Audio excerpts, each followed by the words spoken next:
Bonjour, donc voilà, cette vidéo s'adresse à tout le monde, tous les athlètes, surtout les athlètes, les parents, les accompagnateurs.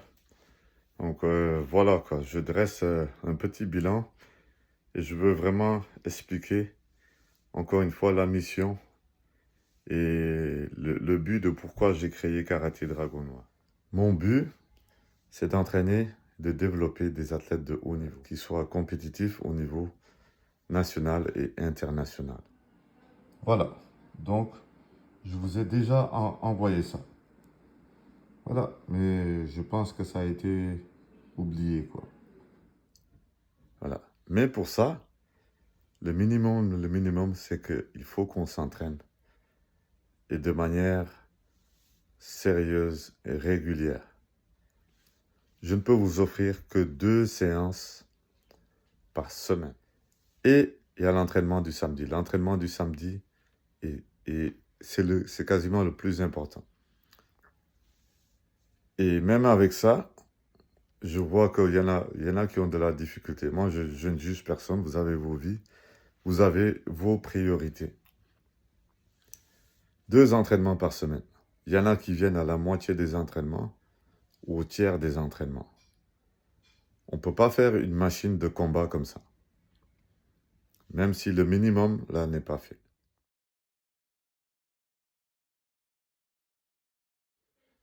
Donc, votre implication hors dojo est capitale.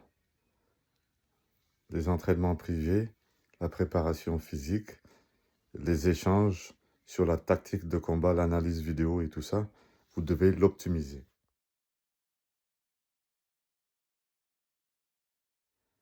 Là-dessus, moi, ma croyance est que tous les chemins mènent à Rome. D'accord? Donc, avec le peu de volume d'entraînement que moi, je peux vous offrir en présentiel, vous êtes déjà compétitif au niveau provincial et national. Maintenant, j'aimerais bien monter d'un cran. Donc,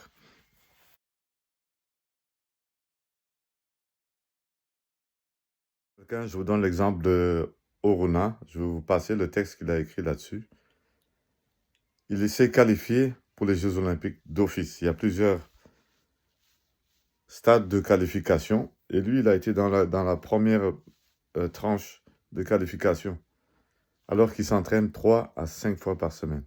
Il a fait des études d'avocat, pratique. Maintenant, son pays est en guerre, en tout cas. Pas d'excuses. Lui, il a choisi cette méthode.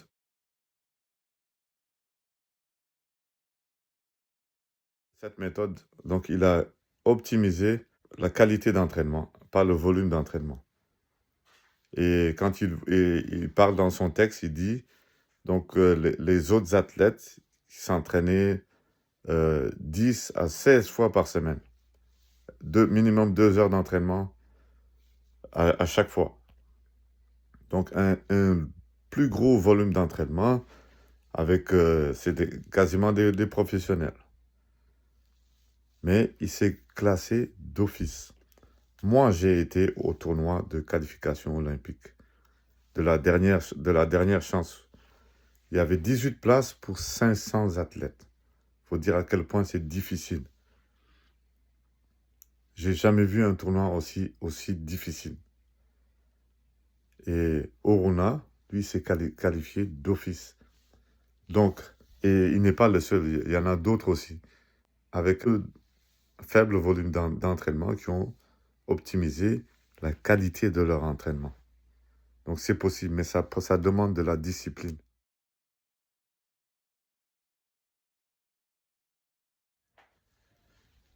Vos adversaires en compétition s'entraînent 8 à 9 fois par semaine. Donc, il n'y a aucun dojo de haut niveau qui va accepter un taux de présence comme ça. Moi, j'ai été très tolérant jusqu'à présent. Mais là, il va falloir que ça change, quoi.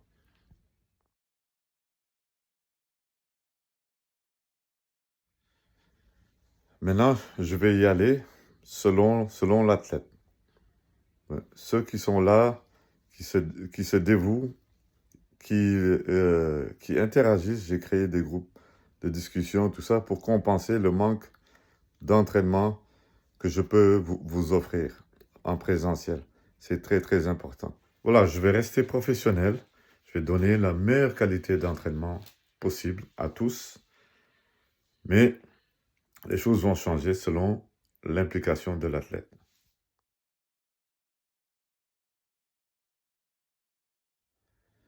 Voilà. Je comprends qu'il y a des études, vous avez d'autres choses dans la vie. Mais si vous avez décidé d'être athlète de haut niveau, le karaté doit être une priorité. Donc, ce n'est pas un programme parascolaire, là. Voilà. C'est très, très difficile, je le conviens. Donc, durant ma maîtrise, entre parenthèses, il faut se rendre compte que les exigences académiques sont extrêmement élevées. J'ai pas raté un seul entraînement pour mes athlètes. J'ai une famille, ok, et je suis entraîneur d'équipe nationale aussi. Ça a été extrêmement difficile, les années quasiment les plus difficiles de ma vie, mais la discipline a été là, et c'est possible. Je vous ai amené ici des champions du monde,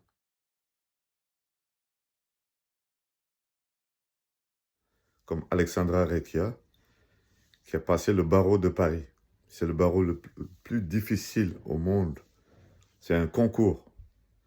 Ok, ils en prennent 30 sur 1500.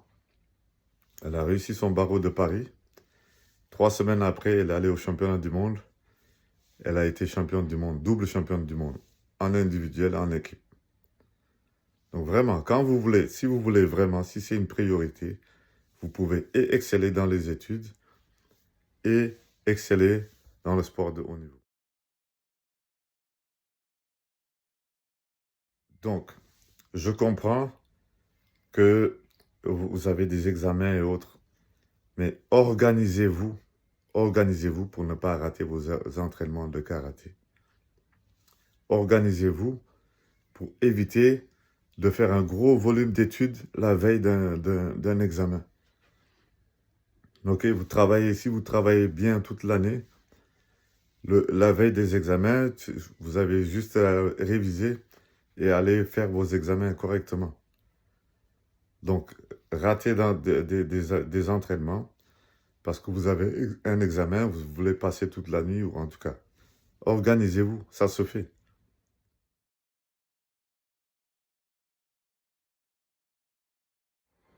C'est ça.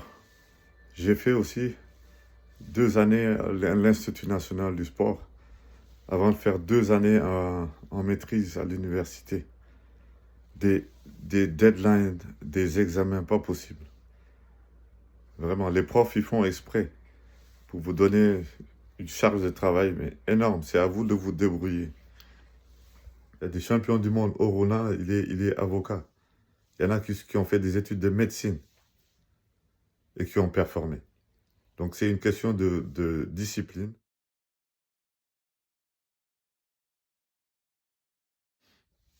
Maintenant, si c'est pas possible, écoute, moi, je ne peux pas vous tordre le bras, mais je veux un minimum de respect par rapport au travail que je mets pour vous développer. Vous me prévenez et vous interagissez par rapport au travail que je vous demande. Voilà, lorsque je prends de mon temps pour vous envoyer des choses, pour vous aider, lorsque je vous pose des questions, la moindre des choses, c'est de répondre ou même faire un like ou n'importe quoi. Je vous l'ai dit plusieurs fois. Voilà. Donc, si c'est pas possible, c'est pas possible. C'est correct. Vous prenez le karaté comme vous voulez, vous allez en compétition, ça va donner ce que ça donne. Donc, voici à quoi ressemble le plan annuel KDN. Et vous voyez, c'est un travail monstre. Je dois évaluer et changer constamment au cours de l'année. Ici, on a les compétitions, les sélections, Paname, championnat du monde et autres. Je dois planifier la charge de travail avec des chiffres Ici, ça représente le volume d'entraînement avant et après les compétitions. Vous voyez, donc tout ça, la préparation physique et autres. C'est un travail de moine.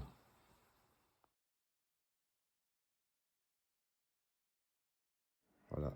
Parlant de respect. Donc, on prend souvent les choses, c'est peut-être pas, c'est pas de votre faute. Je blâme personne, mais on prend les choses pour acquis. J'ai bossé pendant 20 ans. J'ai fait mes études. Je suis allé faire mes preuves à l'international. J'ai été invité par des fédérations sportives pour former des entraîneurs, former des athlètes. La fédération marocaine de karaté. C'est là que j'ai rencontré Mohamed, que vous connaissez.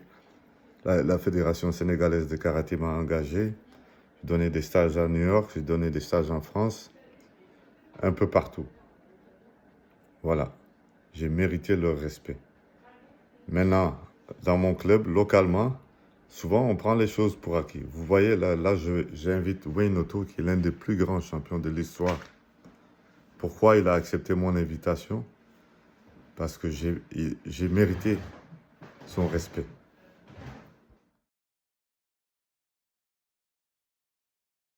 Voilà. Je suis coach à l'international, mais depuis 2 ans, depuis le post-Covid, j'ai décidé de limiter mes déplacements. Pourquoi? Pour développer mes athlètes, pour vous. Dans le passé, avant les Jeux Olympiques, lorsqu'il y avait les qualifications pour les Jeux Olympiques, j'étais absent au moins une fois par mois. On me l'a reproché dans mon club. Et là, j'ai décidé de sortir 2 à 3 fois par année seulement. Championnat d'Afrique, championnat du monde. Et peut-être un karaté League 1 ou 2, et that's it. Le reste du temps, je suis là, dévoué pour vous. Il faut respecter mon travail.